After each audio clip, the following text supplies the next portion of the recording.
खबर शामिल करते हैं ENN न्यूज़ नुमाइंदा मोहम्मद शफीक की। वज़ीर आला ऑफिस आर्ट क्लब रोड के जामा मस्जिद में ईद मिलादुन्नबी के मौके पर रूह परवर महफिल का इनेकाद किया गया। वज़ीर आला पंजाब सरदार उस्मान बज़दार की ख़ुसूसी शिरकत। महफिल मिलाद में रूह परवर मनाज़िर। महफिल मिलाद का आगाज़ तिलावत कुरान पाक से किया गया। कारी मोहम्मद रफ़ीक नक्शबंदी ने तिलावत कुरान पाक की सआदत हासिल की। DG औकाफ ताहिर रज़ा बुखारी ने बयान सीरत नबी से महफिल मिलाद का आगाज़ किया। महफिल मिलाद में बारगाह रिसालत में हदिया अकीदत के फूल पेश किए गए। मारूफ नातख़्वां अलहाज मोहम्मद फैसल नक्शबंदी, अब्दुस्समद सराका और इफ्तार आज़म चिश्ती ने भी नाते रसूल मकबूल पेश की। सूबाई वज़ीर औकाफ पीर सैयद सईदुल हसन शाह ने खातमुन नबीन हज़रत मोहम्मद सल्लल्लाहु अलैहि वसल्लम की शान बयान की और दुआ करवाई।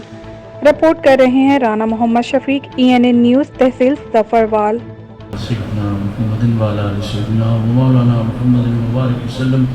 या मौला करीम, जो कलाम पाक पढ़ा है, नात खान हज़रात ने जो सनाखानी की और जो कुरान पाक की तिलावत और जो खूबसूरत एहतमाम है इसमें, इस महफिल में बैठना, सबका सवाब या अल्लाह अपने पाक बारगाह में कबूल फरमा।